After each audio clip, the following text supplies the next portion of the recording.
Hello everyone, this is me Jyoti Soni and welcome back. अब आपको आज मैं कहीं घुमाने लेकर के जाने वाली हूँ। अब कहाँ घूमना है ये तो आपको भी पता है, क्योंकि आप जैसे ही आपने चैप्टर का नाम पढ़ लिया होगा तो आप इस मैप में अपने जाने वाली जगह को चूज कर सकते हैं। जी हाँ, आज हम पढ़ने वाले हैं टेम्परेट रीजन, राइट। अब ये पढ़ने से पहले मैं आपको कुछ पहले बता दूं कि ऑलमोस्ट हम पूरा ग्लोब पढ़ चुके हैं। हमने हर एक चीज को डिफाइन कर दिया है कि कौन सी चीज कहाँ पर अवेलेबल है, कहाँ पे किस टाइप का क्लाइमेट होता है, ये सारी चीजें, ठीक है। तो आज हम एक पर्टिकुलर एरिया पढ़ने वाले हैं जहाँ पर टेम्परेट रीजन होता है। तो वहाँ की लाइफ कैसे होती है, वहाँ पे किस टाइप का वेजिटेशन होने वाला है, वहाँ की नेचुरल लाइफ क्या है, वहाँ पर कौन कौन से नेचुरल वेजिटेशंस होंगे, कौन सी वाइल्ड लाइफ वहाँ पर स्टे करने वाली है, और वहाँ के लोगों का ऑक्यूपेशनल जो भी काम है वो सारी चीजें क्या होने वाली है। तो चलो चैप्टर स्टार्ट करें। उससे पहले हम देख लेते हैं कि यहाँ पर हमें कौन कौन से टॉपिक को कवर करना है। सिंपली आज हम टेम्परेट ग्रासलैंड्स के बारे में पढ़ने वाले हैं। उसकी लोकेशन देखेंगे, वो कहाँ तक के फैला हुआ है, क्या नामों से पुकारा जाता है। कुछ क्लाइमेट देखेंगे और वहीं के क्लाइमेट, वहाँ का वेजिटेशन, वहाँ की वाइल्ड लाइफ, वहाँ की पीपल्स देखेंगे, वहाँ वो क्या ऑक्यूपेशन करते हैं, और उसके साथ साथ में उनका जो इकोनॉमिकली एरिया है वो क्या है। तो आज जो चैप्टर हम पढ़ेंगे तो सबसे पहले हमें ये पता है कि पूरा जो हमारा ग्लोब है, राइट, सारे अलग अलग रीजन, मतलब सब अलग अलग रीजन में है और अलग अलग है।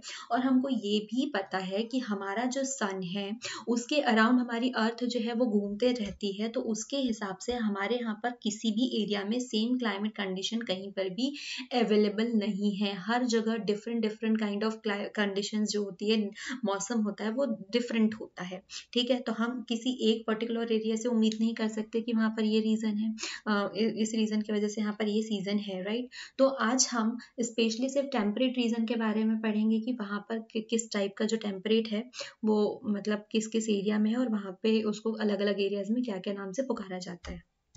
तो आज स्पेशली हम टेम्परेट ग्रासलैंड्स के बारे में पढ़ रहे हैं। तो भाई अगर मैं बात करूँ तो हम लोगों ने पहले बहुत सारी चीज़ें पढ़ ली है कि कहाँ से इक्वेटर जा रहा है, कहाँ पर कौन से किस डिग्री पे क्या पड़ रहा है। तो हम सिंपल सी बातें हैं कि 40 टू 55 डिग्री नॉर्थर्न और साउथर्न हेमिस्फीयर में बात करें तो ये वाला हमारा आता है टेम्परेट ग्रासलैंड वाले रीजन में, मतलब ये इतने एरिया में फैला हुआ है। क्लियर, मतलब सिंपल सा है कि अगर कोई आपसे पूछ ले कि टेम्परेट ग्रासलैंड जो है वो कितने एरिया में है, तो आपको ज्यादा कुछ नहीं करना है। आपको सिर्फ इतना बताना है कि भाई सिंपल सा है कि नॉर्थर्न और साउथर्न हेमिस्फीयर हम ऑलरेडी पढ़ चुके हैं, और जब पढ़ चुके हैं तो उसमें 40 टू 55 जो है, मतलब इधर 40 और इधर 55 जो है, यहाँ तक के हमारा पूरा की पूरा टेम्परेट ग्रासलैंड है। अब टेम्परेट ग्रासलैंड है तो यहाँ का जो क्लाइमेट है, क्योंकि ठीक है यहाँ का क्लाइमेट इस एरिया का क्या है, मॉडरेट है, और यहाँ पर मोस्ट ऑफ क्या होते हैं, ग्रासेस ही होते हैं। तो यहाँ का जो क्या कहना चाहिए, जो वेजिटेशन है तो उसने किसको कवर करके रखा है, जो ग्रासलैंड वाले एरिया होते हैं वही। आप सब लोगों ने नेशनल जियोग्राफी चैनल्स में जब हम देखते हैं बहुत सारी चीजें पढ़ते हैं, तो मैंने आपको पहले भी बताया है कि कुछ जंगल ऐसे हैं जहां पर हम लोगों ने इस टाइप की कंडीशन देखी है कि वहां पर बहुत ही घने घने जंगल है, राइट। और ये चीजें हम ऑलरेडी लास्ट चैप्टर में पढ़ चुके हैं, है ना। तो आज हमें जो ग्रासलैंड वाले एरियाज है वो पढ़ना है। अब यहाँ पर मॉडरेट जो क्लाइमेट है वो रहने की वजह से यहाँ पर पूरी तरीके से क्या है कि वहां पर पूरा जो ग्रास है उसी ने उसको कवर करके रखा हुआ है। अब ये तो हो गया, हमने सिर्फ देख लिया कि जो ग्रासलैंड है, टेम्परेट ग्रासलैंड है, वो कहाँ से कहाँ तक के है। अब इस बीच में, मतलब ये जो 40 टू 55 है, इस अलग अलग कॉन्टिनेंट आ रहे हैं, अलग अलग कंट्रीज वहां पर अवेलेबल होने वाली है। तो ऑब्वियस ही बातें हैं, जब हम इंडिया में ही किसी एक चीज को सारे लोग अलग अलग नाम से जानते हैं, तो यहाँ पर भी टेम्परेट ग्रासलैंड्स को सारे रीजन में अलग अलग नाम से जाना जाता है, ठीक है। अगर मैं नॉर्थ अमेरिका की बात करूँ तो वहां पर पेरिस के नाम से इसे पुकारा जाता है। साउथ अमेरिका में जाएंगे तो वहां पे पंपास बोलेंगे। स्टेप्स यूरेशिया में बात करते हैं, वेल जो है हम साउथ अफ्रीका में इसके ऊपर बात करते हैं, ठीक है। डाउन्स ऑस्ट्रेलिया में बोला जाता है। मतलब हर एक एरिया में जो टेम्परेट ग्रासलैंड्स है उसको अलग अलग बोला जाता है। अब कभी इन फ्यूचर ऐसा हो कि आपको सपोज साउथ अमेरिका जो है वहां पर ये कहा जा रहा है कि यहाँ पर पंपास है, राइट। अब आप वहां पर कंफ्यूज हो जाएंगे। अब हम देखने जाएंगे कि भाई पंपास की डेफिनेशन क्या है और ये क्या है क्या नहीं है, ठीक है। हम एक तरीके से समझ लेंगे कि वहां के जंगल जो है, वहां की जो जमीन है उसको हमने पंपास कहा है। लेकिन अब हमें पता है, क्योंकि हमने इसको डिटेल से पढ़ लिया है, कि वहां पर टेम्परेट ग्रासलैंड्स अवेलेबल है, और वहां की लोकल लैंग्वेज में सॉरी, वहाँ की लोकल लैंग्वेज में इसे पंपास कहा जाता है ना। तो ये भी एक तरीके का इंपॉर्टेंट क्वेश्चन हुआ हमारे लिए। तो आज हम टेम्परेट ग्रासलैंड्स के बारे में ही पढ़ने वाले हैं, नो डाउट। बट आज हम किसी स्पेसिफिक एरिया का पढ़ने वाले हैं, और वो कौन से एरियाज होने वाले हैं? तो भाई आज हम नॉर्थ अमेरिका जाने वाले हैं, और साथ ही साथ आज हम साउथ अफ्रीका भी जाने वाले हैं। तो आप अपने मैप में यहाँ पर देख करके पेंसिल और मैप दोनों साथ में रखें, क्योंकि आज हम इस रीजन में जाने वाले हैं, और यहाँ पर आप अंडरलाइन जो है वो भी करेंगे, ठीक है। आपको स्क्रीन पे जो ग्रीन जितने कलर्स दिख रहे हैं, तो इन सारे जगह पर टेम्परेट ग्रासलैंड्स अवेलेबल है, ठीक है। तो आपको सब पता है कि अमेरिका के, देखो साउथ अमेरिका की यहाँ पर हम बात करें तो यहाँ पर पंपास कहा जाता है, ठीक है। नॉर्थ अमेरिका में यहाँ पर जाए तो यहाँ पर क्या, पेरीज कहा जाता है। शेप भी आप ध्यान से याद रखेंगे। फिर हम अगर अफ्रीका के ऊपर बात कर रहे हैं, ठीक है, हम साउथ अफ्रीका में भी, यहाँ पर साउथ अफ्रीका भी पढ़ेंगे, तो यहाँ पर हमने इसको विल्ड कहा है। फिर हम और कहाँ पर जाएंगे, ऑस्ट्रेलिया में आए तो ऑस्ट्रेलिया में हमने इसे डाउन्स कहा है, क्लियर। तो आप जब अपने इस टाइप का मैप आप अपने बुक में बनाएंगे, अपने नोट्स में बनाएंगे, तो यहाँ पर ये चीजें लिख लेंगे, और लिखने से क्या होगा, आपको वहीं की वहीं ये सारी चीजें जो है वो याद हो जाएंगी, आपको एक्स्ट्रा कोई भी वर्क नहीं करना पड़ेगा, ठीक है। तो चलो बिना किसी देरी के हम शुरू करते हैं पेरिस को पढ़ना। अब पेरिस क्या होती है, तो डेफिनेशन बहुत क्लियर है कि टेम्परेट ग्रासलैंड जो है वो हम नॉर्थ अमेरिका में पढ़ने वाले हैं, तो उसे हमने पेरिस कहा है। आप ध्यान से ये वाला जो शेप है इसे ध्यान से देखेंगे, मैं आपको वापस इस मैप में लेके जा रही हूँ। देखो यहाँ पर मिल गया आपको, ठीक है, यहीं पर। तो हम नॉर्थ अमेरिका में पढ़ रहे हैं। अब नॉर्थ अमेरिका भी भाई बहुत बड़ा है। तो अब हम देखते हैं कि इस एरिया में ये कहाँ कहाँ कवर करता है। तो जो कनाडा है, यूएसए है, तो इसके बीच में जो है हमारा पेरिस जो है वो सिचुएटेड है। तो अब जहाँ पर भी हमारे पास में इन नॉर्थ अमेरिका जहाँ पे भी टेम्परेट ग्रासलैंड्स आने वाले हैं, हम उसे पेरिस ही पढ़ने वाले हैं। तो आपके पास किसी भी तरीके का डाउट नहीं होना चाहिए कि बिटवीन चैप्टर आपके माइंड में ये डाउट आ रहा है कि मैम आप तो टेम्परेट ग्रासलैंड्स पढ़ा रही थी और एकदम सडन आप पेरिस पे कैसे जंप कर गई, ठीक है। तो ये तो क्लियर हो गया।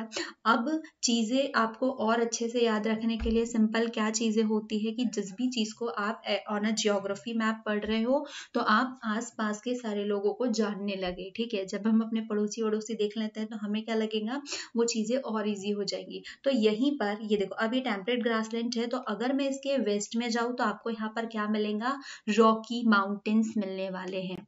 ये ट्रिक जो है वो आपको इवन इंडिया में भी काम आएंगी, और आगे जितनी भी आप पढ़ाई करने वाले हो तो हर जगह ये चीज जो है ट्रिक वो काम आने वाली है। कि आप कोई रिवर भी पढ़ रहे हो तो वहां पर आपको ये ध्यान रखना है कि अच्छा इसके लेफ्ट में क्या था, इसके राइट में क्या है, तो वो चीजें एक साथ में आप बहुत सारी चीजें कवर कर लोगे, ठीक है। जैसे रॉकी माउंटेन पढ़ने का जब हमारा टाइम आएगा तो आपको वहां पर पता होगा कि रॉकी माउंटेन तो अच्छा पेरिस के साइड में था, ठीक है। तो आप वहां पर बोल दोगे, ठीक है, कि वहां पर एकदम से चीजें याद हो जाएंगी। तो अगर मैं बात करूं पेरिस की, तो उसके वेस्ट में क्या है, रॉकी माउंटेन्स है, और उसी के साइड में उसके जो ईस्ट है तो वहां पर आपको क्या, ग्रेट लेक्स मिलेंगे, एप्लाइंशीन हाईलैंड्स मिलेंगे। तो ये सारी चीजें आपको यहाँ पर देखने को मिलने वाली है। यहीं से तीन चीजें हो गई कि देखो ये कनाडा और यूनाइटेड स्टेट के बीच में है, यूएसए के साथ बीच में पूरा एरिया आ रहा है। यहाँ पर आपको रॉकी माउंटेन देखने को मिल जाएगा, इन वेस्ट में आपको, ईस्ट में आपको एप्लांशियन हाईलैंड्स देखने को मिल जाएंगे, ग्रेट लेक्स देखने को मिल जाएंगे, ठीक है। अब ये वाले जो एरिया है, ठीक है, तो ये थोड़े से फ्लैट वाले एरियाज होते हैं, ठीक है। मतलब थोड़ी सी ढलान है, मतलब साउथ और वेस्ट साउथ में थोड़ी सी ढलान जाती है, लेकिन ऑलमोस्ट जो है ये थोड़े क्या है, फ्लैट एरियाज है। अब इस एरिया में बहने वाली रिवर्स देख लेते हैं भाई, क्योंकि जब हम जियोग्राफी पढ़ते हैं तो वहां पर हम एक चीज कभी भी कवर नहीं करते हैं, ठीक है। और आप जब मैप पे बात कर रहे हो तो आप एक चीज, अगर आप कभी रिवर वाला सेगमेंट पढ़ने जाएंगे तो वहां पर भी आप बहुत सारी एक साथ में बहुत सारी चीजें जो है वो डन करते हुए चलेंगे। तो इस एरिया में आपको याद रखनी है कि मिसिसिपी जो है, मिसिसिपी है, मिसौरी है, ओहियो है, डकोटा है, इस टाइप की जो रिवर्स है वो कनाडा में ड्रेन होती है। फिर है ना साक्चिवान, आई कांट प्रोनाउंस इट, है ना। तो ये और इसकी ट्रिब्यूटरीज जो है वो इस एरिया में बहती है, और ये मतलब पूरा की पूरा ये जो पेरिस है, तो इससे होके बहने वाली सारी की सारी ये रिवर्स है। तो इससे तीन चीजें ठीक है, आपको पहले तो लोकेशन पता चल गई कि भाई कहाँ पर है, ठीक है। उसके बाद में आपको कनाडा पता चल गया कहाँ पर है, यूएसए कहाँ पर है ये भी पता चल गया, आपको माउंट एवरेस्ट रॉकी माउंटेन की लोकेशन आपको पता चल गई, ग्रेट लैक की पता चल गई, एप्लांचिन हाईलैंड्स के बारे में पता चल गया। फिर उसके साथ में आपको यहाँ पर अंदर जो बहने वाली रिवर्स है, तो अब आपको ये भी पता है कि कभी किसी ने पूछा मिसिसिपी रिवर कहाँ बहती है, तो आपको पता है कि भाई ये वाली जो रिवर है वो मैंने कनाडा यूएसए वाले रीजन में देखी थी, है ना। भले हम इंडिया में, लेकिन काफी सारी इंफॉर्मेशन हम गेन करते हुए चल रहे हैं। अब हमने इसकी लोकेशन के बारे में देख लिया, आसपास के इसके पड़ोसियों को देख लिया। अब हम बात करते हैं कि यहाँ का जो क्लाइमेट है वो कैसा है। तो भाई ग्रासलैंड्स है यहाँ पर, और यहाँ पर एक्सट्रीम क्लाइमेट पाया जाता है, ठीक है। The prairies are located in the interior of continent and therefore experience extreme climate, ठीक है। और हर चीज पता है आपको कि जहां पर जो भी क्लाइमेट हो रहा है तो भाई वो उसकी लोकेशन के वजह से होता है, ठीक है। हमारी अर्थ जो है वो कंटिन्यूअसली घूम रही है, लोकेशन चेंज होती है, इफेक्ट अलग अलग आते हैं, और इसी के फलस्वरूप हमें अलग अलग क्लाइमेट जो है वो देखने को मिलता है। तो अब वो इंटीरियर और मतलब एक सेकेंड, हाँ जी, तो इंटीरियर होने के वजह से इस मतलब ये कॉन्टिनेंट के अंदर है ना, मतलब नॉर्थ अमेरिका के एकदम बीचों बीच में आपने इसकी लोकेशन देख चुके हैं। तो इस वजह से यहाँ पर एक्सट्रीम क्लाइमेट होता है जो कि रात में -20 डिग्री सेल्सियस से कम हो जाता है, और वहीं पर दिन में 20 डिग्री सेल्सियस मतलब 20 डिग्री के ऊपर भी चले जाता है, ठीक है। तो ये एक तरीके से एक्सट्रीम बना हुआ है। इवन यहाँ पर दिन और रात के बीच में देखें तो यहाँ वो भी टेम्परेचर जो है वो बहुत ज्यादा हाई हुआ रहता है, ठीक है।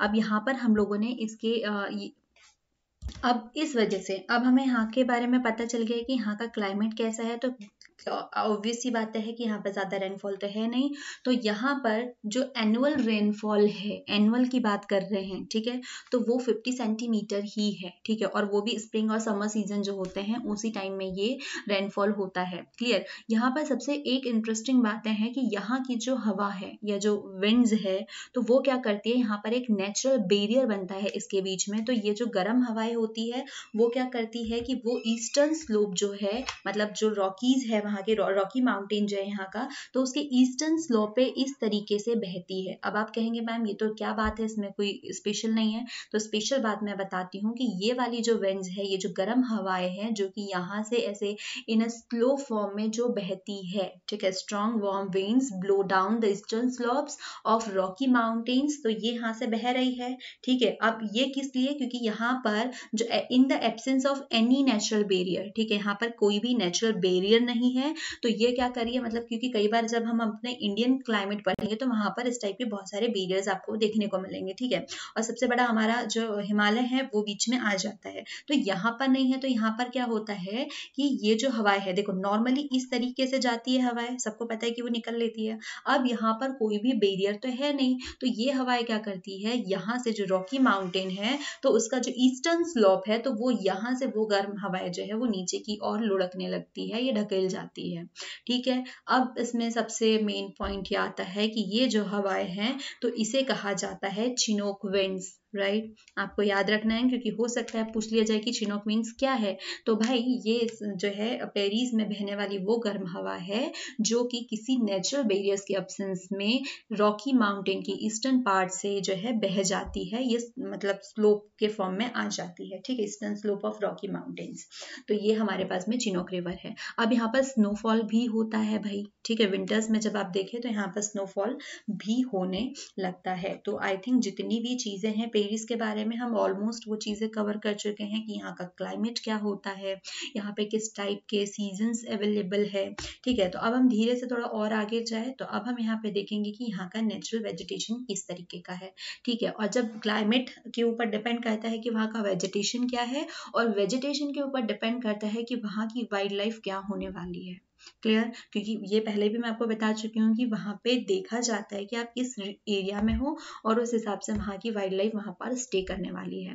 अब हम ग्रासलैंड पढ़ रहे हैं, और ये वाला जो ग्रासलैंड है, जो टेम्परेट ग्रासलैंड है, तो यहाँ पर ग्रासेस और स्क्रब्स ही मिलने वाले हैं। यहाँ पर कोई बड़े तरीके के पेड़ नहीं मिलेंगे, कोई बड़ी बड़ी झाड़ियां नहीं मिलेंगी, स्क्रब्स है वो भी छोटे मोटे हैं। तो अब यहाँ पर ये छोटा मोटा है, तो आप यहाँ से देख लो कि यहाँ पर किस टाइप की वाइल्ड लाइफ यहाँ पर स्टे करने वाली है, ठीक है। Trees such as willows, alder and popular are found near the river bank, shore of the lake और ऑन द माउंटेन स्लोप्स। तो यहाँ पर कुछ कुछ टाइप के जो ट्रीज है वो इस एरिया में पाए जाते हैं, अदरवाइज यहाँ पर ऐसे कोई बड़े ट्री भी नहीं पाए जाते, जैसे कि माउंटेन स्लोप्स पे मिलेंगे या कभी किसी लेक के पास में मिलेंगे, ठीक है, या कोई रिवर बैंक है उसके वहां पर मिलेंगे, अदरवाइज नहीं। और आपको यहाँ पर ये भी पता है कि भाई यहाँ पर 20 मीटर तो एनुअल, ठीक है, इतना तो एनुअल ही रेनफॉल होता है, तो यहाँ पर क्या ही होगा, ठीक है। अब यहाँ पर the original grassland have been converted into farmland as the soil here is fertile and can support crops like wheat, maize, potato, soybean, cotton and alfalfa. Alfalfa, I don't know what is it, ठीक है। अब ये वाली जो area है, तो क्योंकि grassland है ये, ठीक है, मतलब और बहुत बड़े लेवल वाला भी नहीं है, मतलब पूरा एरिया ग्रासलैंड है, लेकिन उतनी बड़ी बड़ी झाड़ियाँ भी यहाँ पर अवेलेबल नहीं है। तो ये जो एरिया है वो किस में कन्वर्ट हो जाता है, वो एक फर्टाइल लैंड में कन्वर्ट हो जाता है, क्योंकि ये फर्टाइल है, यहाँ की जो जमीन है, जो मिट्टी है वो बहुत फर्टाइल है, तो यहाँ पर उपजाऊ है, तो यहाँ पर बहुत आराम से खेती की जा सकती है, ठीक है। अब उपजाऊ जमीन है तो लोग यहाँ पर खेती भी कर लेते हैं पार्ट टाइम, ठीक है। तो यहाँ पर उगने वाली कौन कौन सी क्रॉप्स है, जैसे कि गेहूं हो गया, आलू हो गया, सोयाबीन हो गया, मेज हो गया, तो इस टाइप की यहाँ पर फसलें भी ली जाती है। और साथ ही साथ यहाँ के जो लोग हैं वो यहाँ पर फार्मिंग के साथ साथ में कैटल जो है वो भी पालते हैं, जिससे उनको मिल्क और मीट जो है इस पर्पज से यहाँ पर ये पशुपालन भी करते हैं, ठीक है। Cattle reared for milk and meat, इस पर्पज से यहाँ पर इनको क्या कहना चाहिए, सॉरी, मतलब यहाँ पर बड़ी बड़ी फैक्ट्रीज भी लगी हुई है इसको मैनेज करने के लिए। और इनका सिंपल सा मोटिव है कि क्यों ये लोग यहाँ पर पशुपालन कर रहे हैं, तो एक तो फर्स्ट कि आपको मिल्क की रिक्वायरमेंट पूरी करनी है और दूसरा आपको मीट की रिक्वायरमेंट पूरी करनी है, ठीक है। अब यहाँ पर बड़े बड़े एरिया में यहाँ पर फैक्ट्रीज खुली हुई है ताकि ये सारी चीजें कर ले। और यहाँ का जो वर्कमैन होता है, ठीक है, यहाँ के जो वर्कर्स होते हैं तो उसे कहा जाता है cow man, as you can see in your on your display, ठीक है। वहां पर जो आपको डिस्प्ले पे दिख रहा है, तो आप ये कहेंगे कि मैम ये तो हॉर्समैन है, बट बाय फॉर्ट इन्हें काउमैन कहा जाता है, ठीक है। अब यहाँ पर वाइल्ड, इस एरिया में देखिए वाइल्ड लाइफ क्या है, तो वॉल्स है ना, वॉल्स मिलेंगे, क्वाइटोस, जैकल्स, ये डॉग्स है, तो इस टाइप के रैबिट्स है, तो यही मतलब बहुत बड़ी बड़ी प्रजाति नहीं होंगी जो ग्रासलैंड में रह पाए, उस टाइप के ही आपको यहाँ पर सारे जो एनिमल्स है, वाइल्ड लाइफ है, वो देखने को मिलेंगी। यहाँ की वेरी फेमस, ठीक है, जो अमेरिकन बफेलोज होते हैं ये यहाँ पर बहुत कॉमनली पाए जाते हैं, और अमेरिकन बफेलोज बहुत फेमस भी है, तो वो इस रीजन में पाए जाते हैं, ठीक है, जो कि आप लोग कहीं ना कहीं से देखे होंगे। Today it is one of the protected species of the animal due to large scale hunting और for its fur coat and meat bird like all hawks and eagles are also found in the prairies, ठीक है। अब यहाँ पर owl, eagles, ठीक है, ये सारी चीजें तो मिलती है, लेकिन जो बफेलो है, ठीक है, वो काफी कम हो रही है। क्यों? क्योंकि यहाँ इसका जो कोट, मतलब इसका जो फर होते हैं वो कोट में भी काम आते हैं, ठीक है, और मीट बनाने में भी ये काम आते हैं। यहाँ पर मीट के बाद में एक कॉमा लगना था जो कि मिस हो गया, I am sorry for that. तो ये सारी चीज, मतलब ये जो बफेलो होते हैं, अमेरिकन बफेलो, अब ये थोड़े कम भी पड़ने लगे हैं क्योंकि इनको मतलब इनका शिकार भी होने लगा है, ठीक है। लार्ज स्केल हंटिंग जो है ये भी होने लगी, और वो भी क्यों? क्योंकि इनकी जो मांस होता है, जो उनकी ऊपरी चमड़ी होती है, तो इससे कोट भी बनाया जाता है और इनका मीट भी बहुत सारे इंडस्ट्रीज में काम भी लिया जाता है। अब हम यहाँ के पीपल्स के ऊपर बात करें कि भाई यहाँ की जो जनता है वो कैसे अपने गुजारा करती है, तो जैसे कि अभी हम लोगों ने देखा कि यहाँ पर फर्टाइल लैंड प्रेजेंट है, ठीक है, यहाँ की जो सॉइल है वो बहुत ज़्यादा फर्टाइल है, तो ऑब्वियस ही बात है कि यहाँ पर खेती तो होनी ही होनी है। The prairies are not only the most fertile farmland in the world but they also have large mineral deposits, और यहाँ पर बहुत सारे मिनरल डिपॉजिट्स भी मिलने वाले हैं। तो यहाँ का मेन ऑक्यूपेशन खेती के साथ साथ में माइनिंग भी होगा। क्यों माइनिंग होगा? क्योंकि यहाँ पर मिनरल डिपॉजिट्स अवेलेबल है, मिनरल्स है, तो मिनरल है तो माइनिंग तो होनी ही होनी है। एनिमल यहाँ पर मतलब लार्ज स्केल पे उसको जमा कर रहे हैं, तो डेयरी फार्मिंग जो है वो भी यहाँ पर होती है। अभी हमने देखा कि वहाँ पर बहुत सारे फैक्ट्रीज ओपन है जिसमें वो लोग जानवरों को पाल भी रहे हैं, ठीक है। तो मीट के पर्पज से भी कर रहे हैं और मिल्क के पर्पज से भी। तो यहाँ के जो मेन ऑक्यूपेशन है वो क्या है, एक तो एग्रीकल्चर, और एग्रीकल्चर किस रीजन से है, क्योंकि यहाँ पर फर्टाइल सॉइल अवेलेबल है, ठीक है। माइनिंग क्यों कर रहे हैं, क्योंकि माइनिंग इसलिए कर रहे हैं क्योंकि यहाँ पर बहुत लार्ज एरिया में मिनरल्स भी पाए जाते हैं। डेयरी फार्मिंग, क्योंकि वो लोग पशुपालन भी कर रहे हैं, ठीक है। अब यहाँ के जो लोग हैं वो लोग कमर्शियल फार्मिंग भी करते हैं। अब कमर्शियल फार्मिंग क्या होती है भाई, तो भाई कमर्शियल फार्मिंग वो कि जब आप कुछ हिस्सा अपने लिए भी कर लो, लेकिन उसका बहुत सारा हिस्सा आप बिजनेस पर्पज से करो या यहाँ से वहाँ उसको डिलीवर। जैसे कि अगर मेरे खेत में है, मैंने इतनी सारी फसल उगाई है, तो इसके बाद में क्या करना है कि ये पूरी की पूरी फसल जो है मैं साइड वाली कंट्री को दे दूंगी, ठीक है। मतलब कमर्शियल यूजेस के लिए भी यहाँ पर फार्मिंग की जाती है, मतलब यहाँ के प्रोडक्ट यहाँ उगा करके दूसरी जगह भी शिफ्ट किए जाते हैं, ठीक है। तो मतलब जमीन का इन्होंने बहुत अच्छा फायदा उठाया, तो ये लोग क्या करते हैं, यहाँ पर कड़ी मेहनत भी करते हैं, और कड़ी मेहनत से यहाँ पर फिर इनका जो फार्मिंग है वो कमर्शियल फार्मिंग में भी कन्वर्ट हो जाता है। फिर यहाँ पर बहुत मात्रा में आपको मिनरल्स मिलने वाले हैं, आपके पास में बहुत ज्यादा कोल होगा, आयरन होगा, तो ये इस एरिया में बहुत ज्यादा है, ठीक है। अब ये बहुत ज्यादा है, माइनिंग है, ठीक है, माइनिंग्स बनी हुई है। फिर उसके बाद में हमने बात की कि जो फार्मिंग है वो कमर्शियल फार्मिंग में कन्वर्ट हो चुकी है। अब कमर्शियल फार्मिंग में मतलब इनका जो कनेक्शन है बाकी लोगों के साथ में बहुत अच्छा बैठालना है, और कनेक्शन जब बैठालने होते हैं तब हम बात करते हैं ट्रांसपोर्ट के बारे में, ठीक है, ट्रांसपोर्ट एंड कम्युनिकेशन के बारे में। और जो दोनों चीजें यहाँ की बहुत अच्छी है, इंडस्ट्रियल एरिया है तो यहाँ का ट्रांसपोर्ट भी बहुत अच्छा होगा, यहाँ का कम्युनिकेशन भी बहुत अच्छा होगा। Large minor minerals deposit of coal, iron, ore, and almost level land of the prairies have helped in developing a good network of roads, railways and inland waterways। तो यहाँ पर रोड का भी नेटवर्क बहुत अच्छा है, रेलवे का भी है, और जो वाटरवेज होते हैं, इनलैंड्स होते हैं, वो भी बहुत अच्छा इनका फैला हुआ है क्योंकि इंडस्ट्रियल एरिया है। Most of the settlement are located along the railway lines, है ना, शिकागो, मिनेपोलिस, तो इस वाले एरिया में ये सारी जो मतलब मोस्ट ऑफ जो सेटलमेंट्स है वो यहीं पर है, रेलवे लाइंस के, क्योंकि यहाँ पर इनको कनेक्शन जो है वो इजी पड़ते हैं।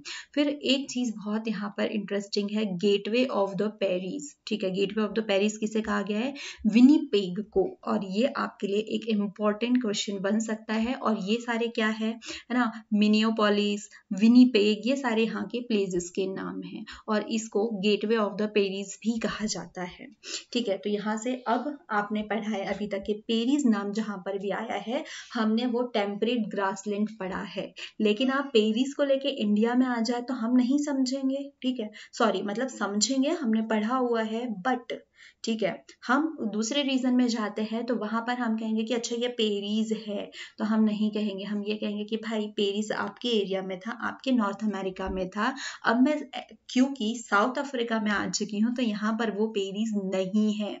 साउथ अफ्रीका में जब भी टेम्परेट ग्रासलैंड्स की बात होती है तो वहां पर उसे कहा जाता है वेल्स, ठीक है। तो अब हम जितना भी साउथ अफ्रीका में जहां पर भी ग्रासलैंड्स के ऊपर बात करने वाले हैं तो वो हमारे होने वाले हैं वेल्स। तो चलो गाइस रेडी हो जाओ, अब हम आ गए हैं साउथ अफ्रीका में, अभी तक के हम थे नॉर्थ अमेरिका में। तो आई होप आपको नॉर्थ अमेरिका बहुत अच्छा लगा होगा और वो चीजें समझ में भी आई होंगी। तो अब हम वेल्ट में आ गए हैं, और हमको पता है कि वेल्स किस एरिया में कहा जाता है, तो साउथ अफ्रीका वाला एरिया है, वहां पर आपके जितने भी ग्रासलैंड्स होने वाले हैं उसे हम वेल्स कहेंगे। अब कहेंगे क्यों पढ़ना है, नाम तो चेंज है, बाकी तो सिमिलैरिटीज होंगी, तो बिल्कुल भी नहीं है ये बात, क्योंकि मैं आपको पहले क्लियर कर चुकी हूँ कि पूरा कॉन्टिनेंट, जितने भी कॉन्टिनेंट है वो बहुत डिफरेंट है। हम इंडिया में ही रहते हैं तो अलग अलग वेदर्स फेस कर लेते हैं अलग अलग एरिया में, ठीक है। तो हम तो पूरे वर्ल्ड के कॉन्टिनेंट के ऊपर बात कर रहे हैं, तो ऑब्वियस ही बात है कि वो लोकेशन अलग थी और ये लोकेशन अलग है, तो इसीलिए इसकी जितनी भी मतलब क्या कहना चाहिए, गुण होने चाहिए, वो सारे अलग अलग होने वाले हैं, ठीक है। कोई भी सिमिलैरिटीज इसमें नहीं है सिवाय डेफिनेशन के।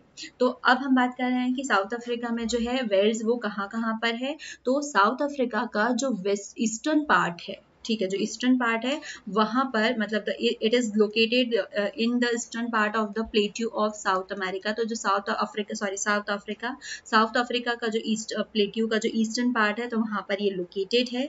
आप अपने मैप में भी जा करके देख सकते हो और बहुत अच्छे से ये चीज जो है वो दिखाई जाएंगी। वही साउथ अफ्रीका के जो प्लेट्यू है तो वहाँ के ईस्टर्न पार्ट में ही अवेलेबल है, तो अब इनके भी थोड़े आस पड़ोस के लोगों के बारे में खबर रख लें।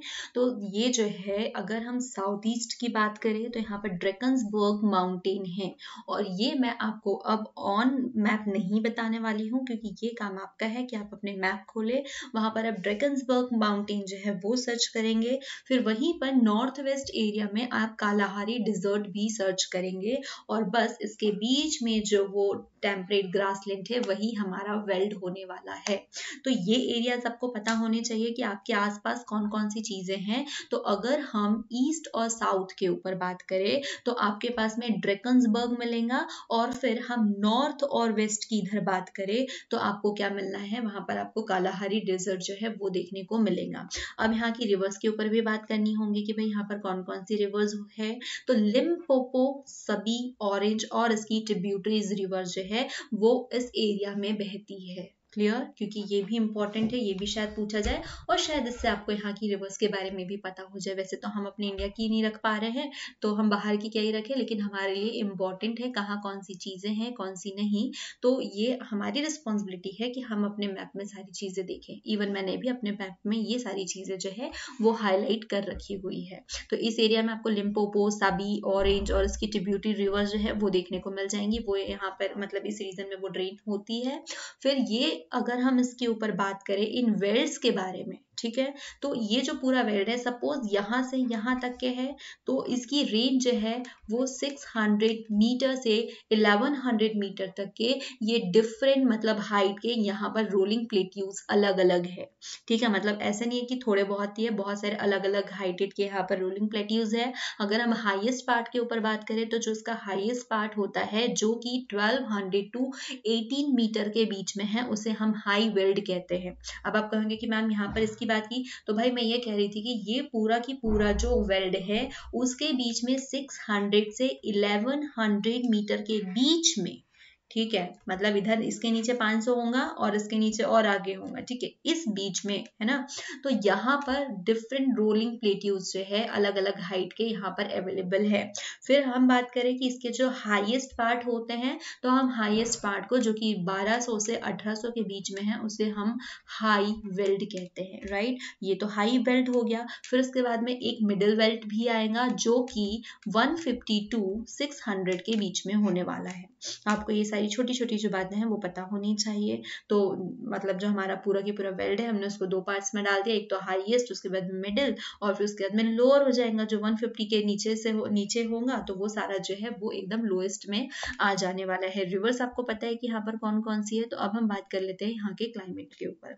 जस्ट आपको याद होगा पहले हमने एकदम एक्सट्रीम क्लाइमेट पढ़ा हुआ था अभी, ठीक है, जो पेरिस में पढ़ा था, बट यहाँ पर थोड़ा चेंज है, ठीक है, as compare to the Paris यहाँ पर मॉडरेट क्लाइमेट पाया जाने वाला है।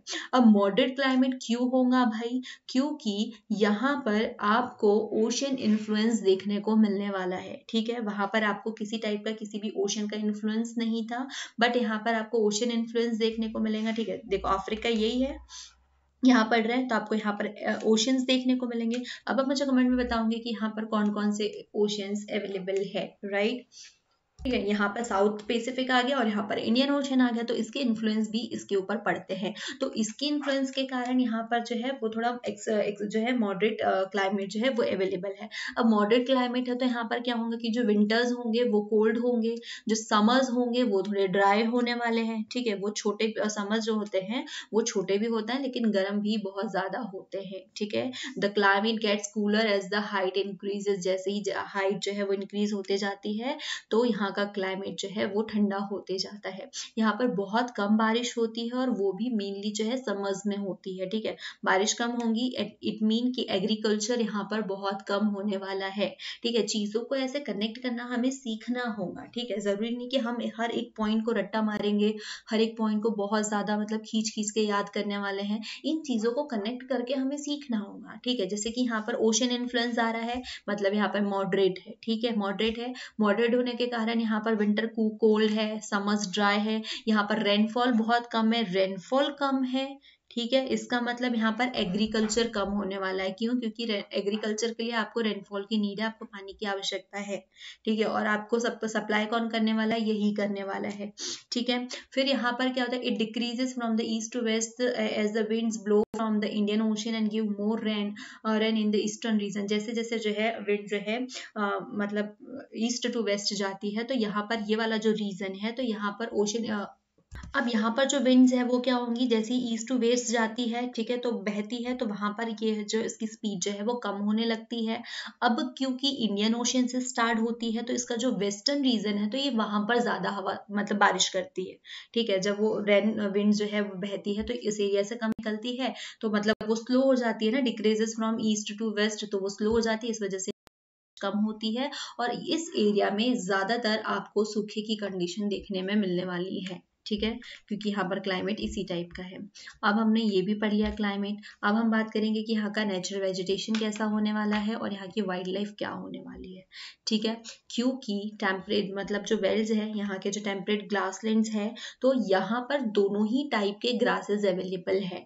टॉल भी है, शॉर्ट भी है, बशेस भी है, स्कैटर्ड ट्रीज भी है। ठीक है, मतलब पूरे वेजिटेशन मतलब जो इस टाइप की जो वेजिटेशन है इसको पूरा कवर कर रखा हुआ है। well are temperate grassland and grasses both tall and short, bushes and scattered trees from vegetation cover all the areas। अब यहाँ पर जो बड़े बड़े ट्रीज होने वाले हैं, तो वो यहाँ पर मतलब मोस्ट ऑफ जो है वो जो स्लोप्स होंगे वहीं पर होंगे, रिवर बैंक के वहीं पर, मतलब जो जितनी भी रिवर बैंक्स है उसी के आसपास आपको देखने को मिलने वाले हैं। जो भी हायर स्लोप्स होंगे वहीं पर देखने वाले हैं, अदरवाइज आपको बाकी एरिया में नॉर्मल ग्रासलैंड जो है यही देखने को मिलेंगे। अब इस टाइप के हैं। ठीक है, अब हमें यहाँ पर आप एक कंपैरिजन कर सकते हो कि वहां पर आपको बहुत बड़े बड़े ट्री जो है वो बहुत नॉर्मल मिले थे, अदरवाइज आपको बहुत सारे वहां पर ग्रासलैंड ही मिले थे, लेकिन यहाँ पर आपको बहुत सारे ट्रीज ही मिल रहे हैं। तो यहाँ पर उस हिसाब से यहाँ की वाइल्ड लाइफ होंगी, क्योंकि वाइल्ड लाइफ जो है वो किसके ऊपर डिपेंडेंट है? वाइल्ड लाइफ तो टोटली डिपेंडेंट होती है वहां का नेचुरल वेजिटेशन कैसा होता है, क्योंकि इनका घर तो यही है।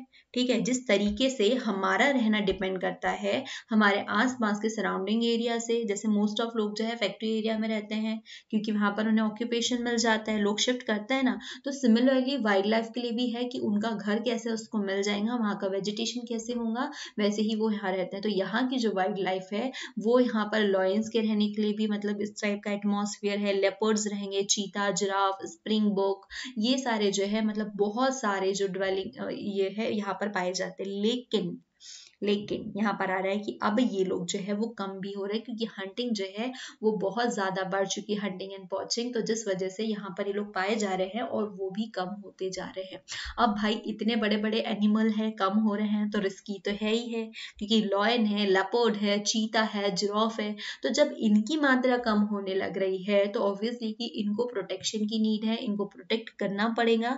तो इस पर्पज से यहाँ पर बहुत सारे नेचुरल पार्क जो है, वाइल्ड लाइफ सेंचुरीज जो है वो सेट की गई है, ताकि इन लोगों को प्रोटेक्ट कर सके, और साथ ही साथ टूरिज्म जो है वो भी प्रमोट किया जा रहा है, क्योंकि हलचल रहेंगी, वहां लोग होंगे, तो शायद जो हंटिंग है आप उसको कंट्रोल कर सकते हो। ठीक है, तो लोग देखने के लिए एक्साइटेड भी होते हैं, और जब ये रहेंगे ही नहीं तो फिर क्या ही आप टूरिज्म यहाँ पर जाएगा।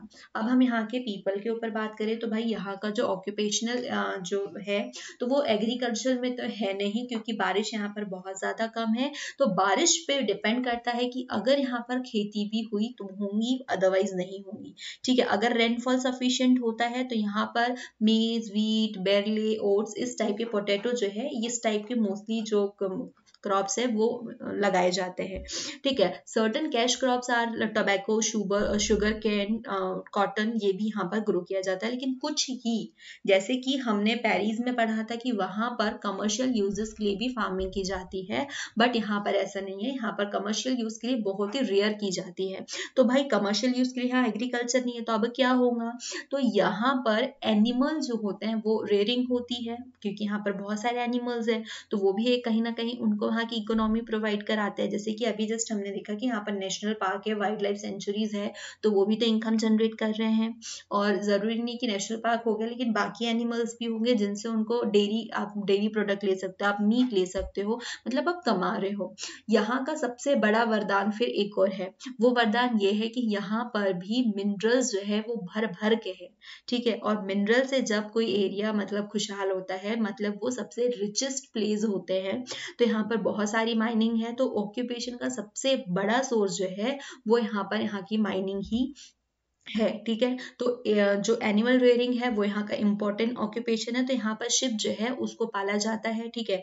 रेयर है ना, reared in the cooler and drier region. तो यहाँ पर cattle rearing is practise in warmer and wetter area in the eastern part. तो शिप को इस मतलब कूलर एंड ड्रायर रीजन में रखा जाता है, कैटल को वार्मर एंड वेटर एरियाज में। तो यहाँ से इसको भी, और शिप है तो शिप से आपको ऑब्वियस सी बात है वूल मिलने वाला है, ठीक है। तो यहाँ पर शिप की मेरिनो और एंगेरो जो है वो बहुत स्पेशल जो ब्रीड्स होती है, गुड ब्रीड, मतलब आप जब शिप की ब्रीड्स के बारे में पढ़ोगे तो आपको पता चलेगा कि मेरिनो और एंगेरो जो है वो बहुत इंपॉर्टेंट ब्रीड्स में आता है और वो यहाँ पर अवेलेबल है, ठीक है। और ऊन के लिए, वूल के लिए तो ये काफ़ी हेल्पफुल है और यहीं से मिलता है। तो देन आप यहाँ से डेयरी प्रोडक्ट ले सकते हो, इनसे butter, cheese are produced for export. तो यहाँ पर ये सारी चीज़ एक्सपोर्ट करने के लिए भी ली जाती है। Meat, leather are also obtain from the cattle reared here. तो जो यहाँ पर कैटल्स को पाला जाता है वहाँ से इनसे मीट और मिल्क प्रोडक्ट भी लिए जाते हैं।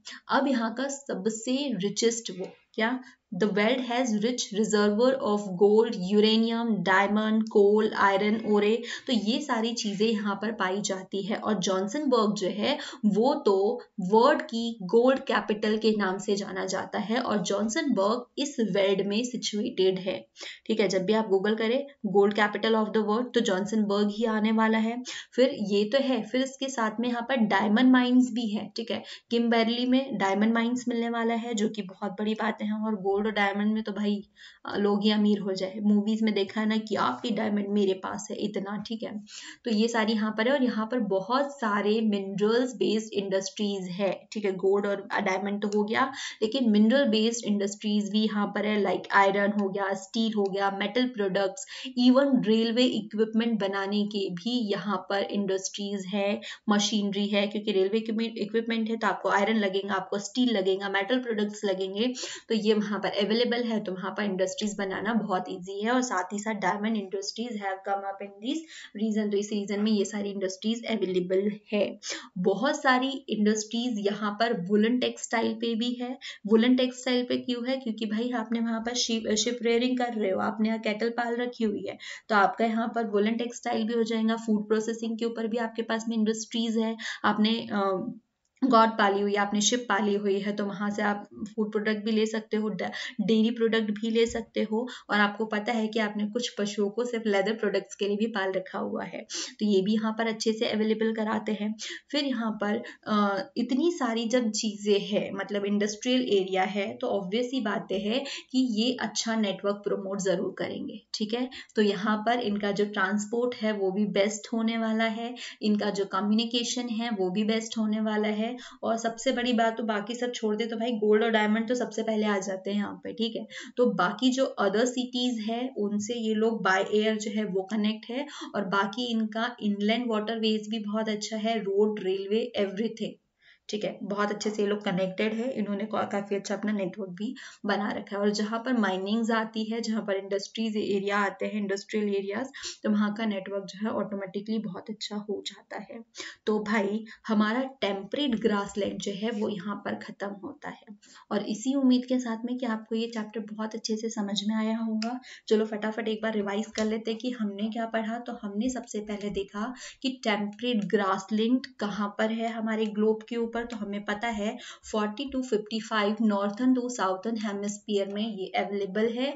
देन हमें ये भी पता है कि वर्ल्ड के अलग अलग कॉन्टिनेंट में जहाँ पर है तो इसे अलग अलग नाम से भी पुकारा जाता है। तो जिसमें से हमने दो नाम, एक तो पेरिस और दूसरा जो वेल्स है, इन दोनों को पढ़ा। तो वेल्स हमारा साउथ अफ्रीका में था और जो पेरिस थी वो हमारे नॉर्थ अमेरिका में थे। और इनके बारे में हमने पूरी डिटेल देखी कि ये कहाँ सिचुएटेड है, इनके आसपास कौन सी लोकेशंस है, यहाँ का क्लाइमेट कैसा है, यहाँ का वेजिटेशन क्या है, यहाँ की वाइल्ड लाइफ क्या है और यहाँ का ऑक्यूपेशन क्या है। सेम थिंग हमने वेल्स में भी देखी है।